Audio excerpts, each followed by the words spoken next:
Assalamu alaikum, dear student. I have appeared before you with a class for the student of class 6 to 10 of different school and colleges of Bangladesh. Today I will discuss boys in this class. I hope you all are well by the grace of Almighty Allah, and I am also fine. Corona has already created an alarming situation across the world. As a result, our schools and colleges are closed for Sunday. So that's not a fact. Go on your study and take preparation for your coming examinations. Okay, no more talk now. Let's have a discussion on boys. Dear students, Bangla is used in this class for your better understanding alongside English. তোমরা বোর্ডে দেখতে পাচ্ছ আমাদের আজকের আলোচনার বিষয় হচ্ছে boys, যাকে বাংলায় বলা হয় বাচ্চা। এখন voice কি? Actually, voice is the style of expressing verbs. ক্রিয়া প্রকাশের ভঙ্গি হচ্ছে voice. There are two types of voice.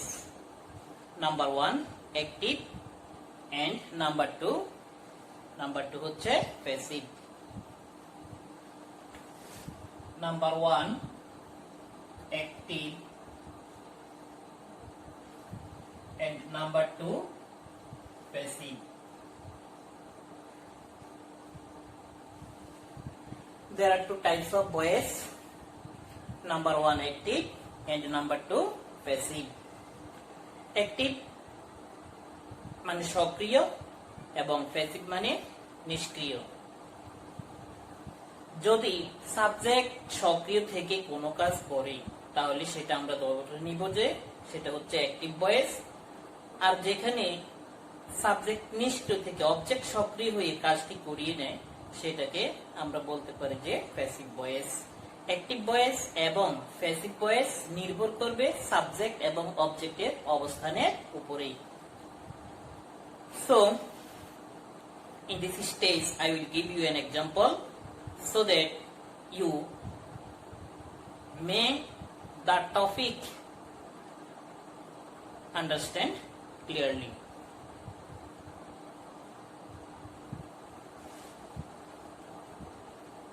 As an example,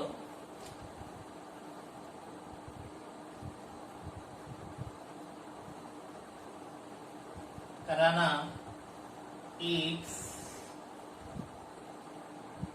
a ripe mango.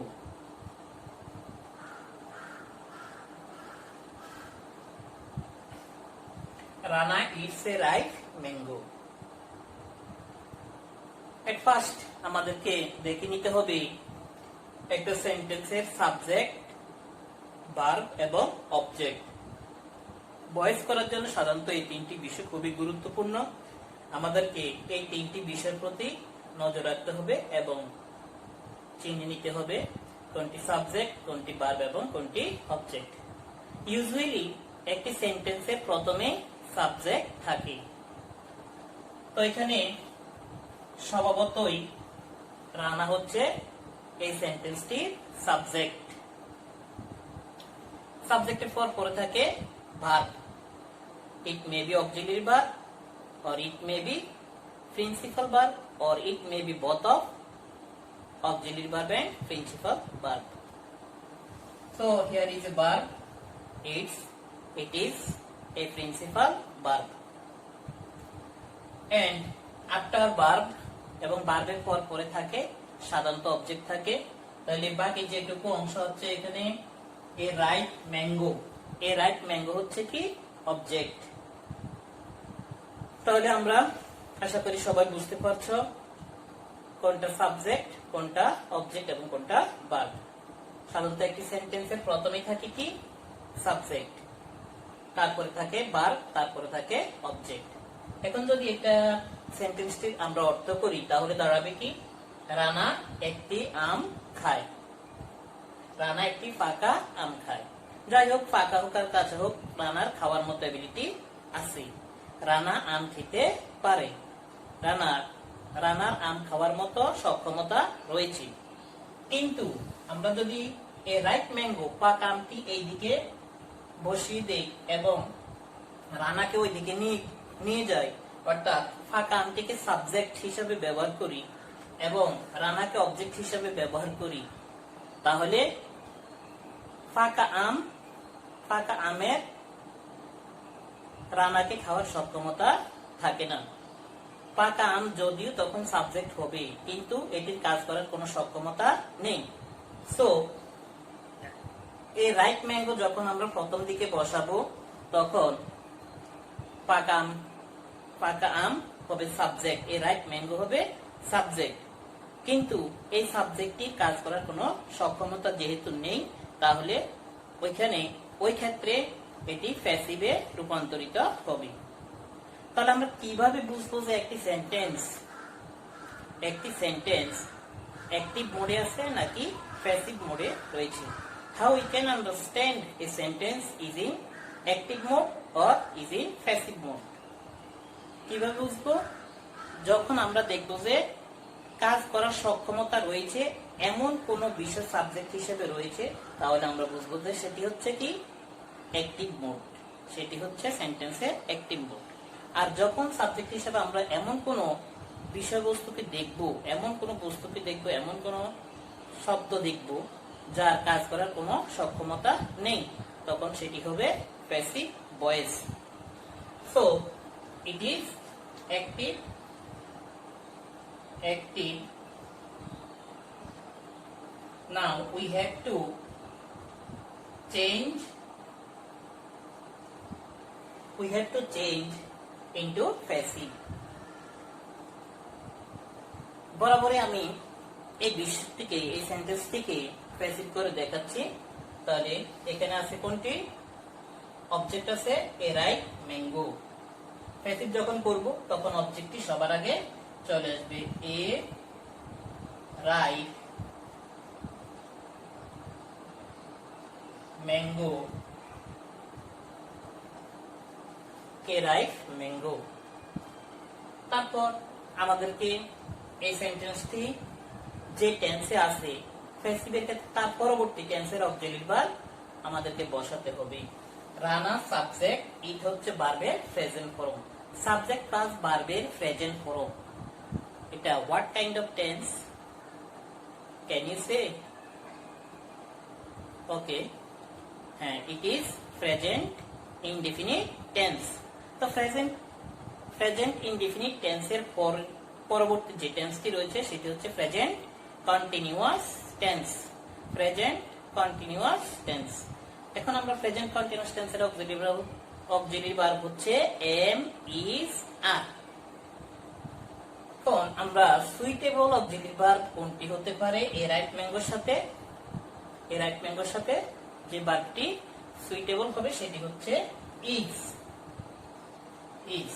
যেহেতু এ রাইট ম্যাঙ্গো হচ্ছে singular subject singular, and then we have to use the past participle form of principal verb। তারপর আমাদেরকে বসাতে হবে principal ভার্বের past participle form। তাহলে ইট হচ্ছে verb, ইটের past participle হচ্ছে ইটেন, EATEN, ইটেন। আমরা ভার্বের ফার্স্ট পার্টিসিপল ফর্ম বসালাম। সবার শেষে বাই যোগ করতে হবে। বাই অর্থ হচ্ছে দ্বারা, এবং সব শেষে ফাইনালি আমাদেরকে যে এখানে সাবজেক্ট আছে তার অবজেক্ট ফর্ম বসাতে হবে। এটি অবজেক্ট হিসেবে বসবে। তো রানা এর অবজেক্ট ফর্ম হচ্ছে রানা, বাই রানা।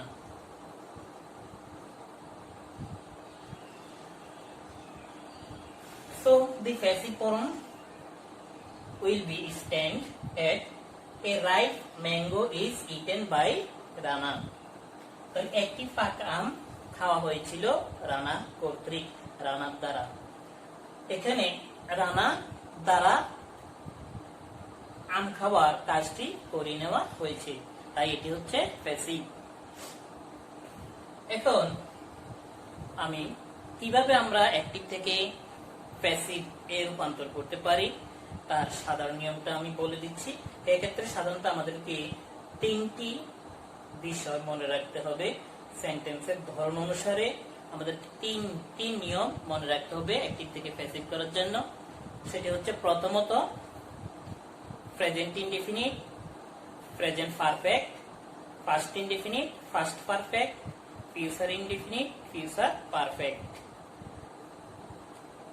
এই টেন্সগুলির ক্ষেত্রে আমরা প্যাসিভ করার সময় সাবজেক্টের পর পরবর্তী টেন্সের অক্সিলারি ভার্ব ব্যবহার করব।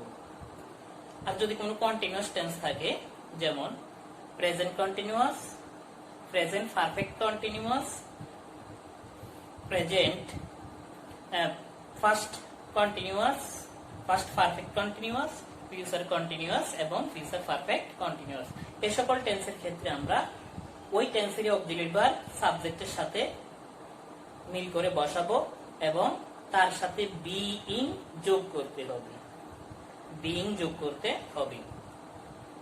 আরেকটি নিয়ম হচ্ছে একেবারে সাধারণ নিয়ম, সেটি হচ্ছে কোন সেন্টেন্সে যদি মডাল অক্সিলারি ভার্ব থাকে তাহলে প্যাসিভ করার সময় শুধু ওই মডাল অক্সিলারি ভার্বের সাথে বি যোগ করলে চলবে, বি যোগ করতে হবে।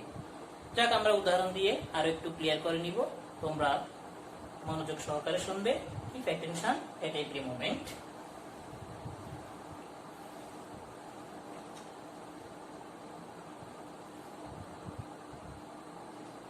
এখানে আরেকটা সেন্টেন্স আমরা লিখতেছি, Kamal has bought a nice pen.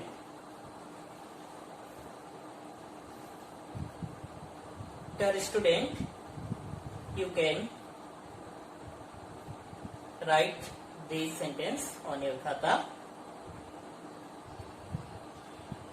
So এটা এই সেন্টেন্সটি আছে অ্যাক্টিভ মোডে, যেহেতু কামাল হচ্ছে এখানে সাবজেক্ট এবং কামালের একটি সুন্দর কলম কেনার সামর্থ্য বা সক্ষমতা রয়েছে, কেনার কাজটি করার সক্ষমতা কামালের রয়েছে। সুতরাং এখানে কামাল হচ্ছে আমাদের সাবজেক্ট এবং এটি অ্যাক্টিভ মোডে রয়েছে, অ্যাক্টিভ। এখন আমরা এটিকে প্যাসিভে পরিবর্তন করব। তো dear student, I hope you have bear in mind the previous rules that I told in my class. এখানে সাবজেক্ট হচ্ছে Kamal, has auxiliary verb, bought principal verb এবং প্রিন্সিপাল ভার্বের পরে যে অংশটুকু থাকে সেটাকে সাধারণত আমরা কি বলে থাকি, সেটাকে আমরা বলে থাকি অবজেক্ট। ওকে, হ্যাঁ, সেটা হচ্ছে object. So what is the object of this sentence? Certainly a nice pen. A nice pen. A nice pen.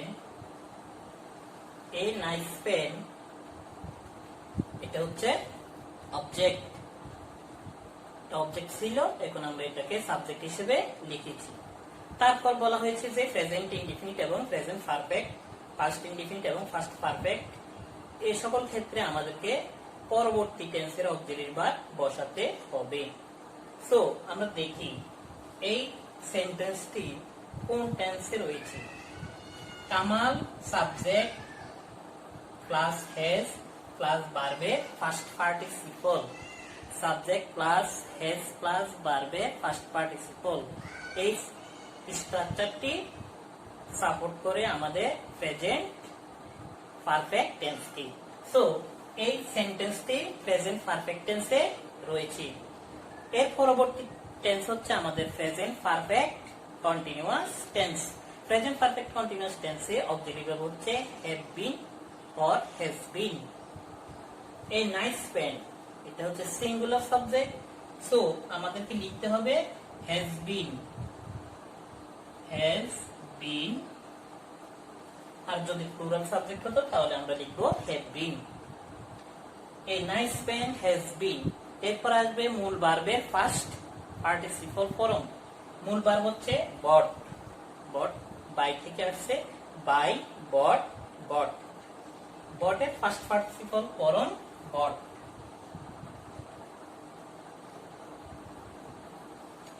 তাহলে একটি সুন্দর কলম কেনা হয়েছে, কার দ্বারা হয়েছে? কামাল দ্বারা। এজন্য আমরা লিখব by Kamal, by by Kamal. Kamal কর্তৃক একটি সুন্দর কলম কেনা হয়েছিল। এখানে এ নাইস পেন, এটি হচ্ছে প্যাসিভ সাবজেক্ট, কারণ একটি সুন্দর কলমে ক্রয় করার মতো কাজটি করে নেওয়ার সক্ষমতা নেই। This is passive subject, so this sentence is in passive mode. Okay, okay. Now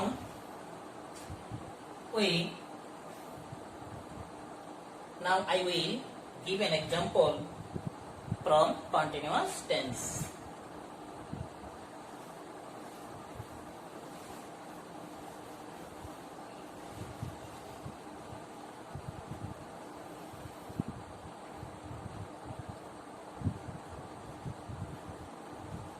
They were catching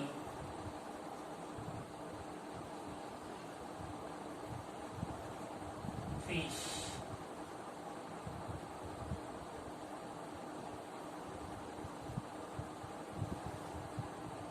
They were catching fishes. তারা মাছ ধরতেছিল, তারা মাছ ধরতে ছিল। এটি একটি, কিভাবে আমরা বুঝবো যে এটি একটি, কার মাছ ধরার কাজটি করবে কে করেছিল? তারা। এবং তারা মানে কোনো ব্যক্তি, এবং ওই ব্যক্তির মাছ ধরার সক্ষমতা রয়েছে। সো এই সেন্টেন্সটি অ্যাক্টিভ মোডে রয়েছে। এখন আমাদেরকে প্যাসিভে পরিবর্তন করতে হবে।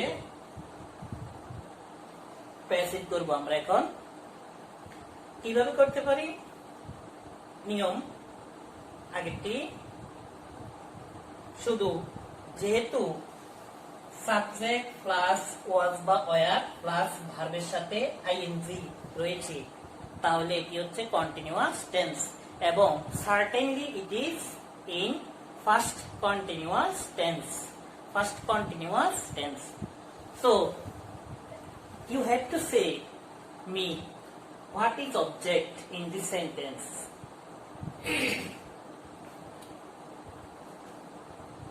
নিচে তোমরা বলবে fishes. So we have to write fishes at first. Fishes.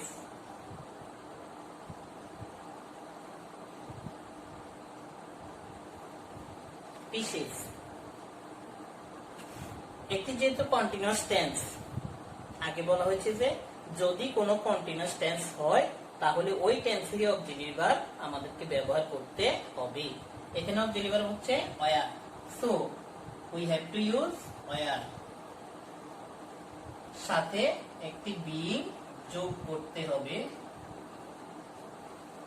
Especially you have to bear in mind that in case of continuous tense, any continuous tense, you have to use being after auxiliary verb, and then we have to use the first perfect form of principal verb, catching.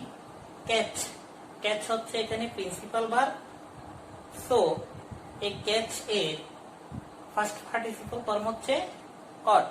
Catch, caught, caught. আমরা caught বসাবো, CAUGHT. BST caught fishes were being caught তারপরে সম্ভবত আমাদেরকে passive একটি by যোগ করে প্রথম যে সাবজেক্ট আছে অ্যাক্টিভ সাবজেক্ট ওইটাকে আমাদেরকে অবজেক্ট হিসেবে ব্যবহার করতে হবে সো আমরা ব্যবহার করব বাই এবং দে এর অবজেক্টিভ ফর্ম হচ্ছে them by them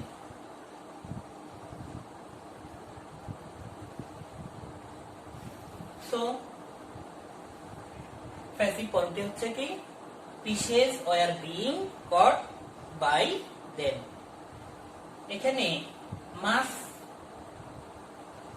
মাছ ধরার যে কাজটি সেটি মাছ কিন্তু করতে পারে না ধরার কাজটি করার সক্ষমতা রয়েছে কার দে এই সাবজেক্টটা কিন্তু এটা এখন পরবর্তীতে রয়েছে অবজেক্ট হিসাবে so this sentence is in passive mode now I will give you another example from modal verb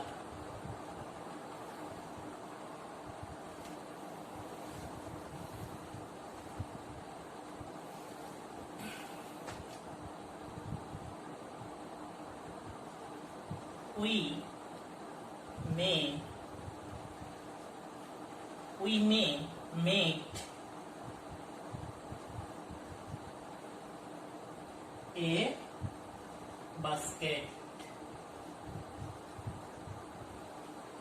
we may made a basket আমরা একটি জড়ি তৈরি করতে আমরা হয়তো একটি জড়ি তৈরি করতে পারি we may make a basket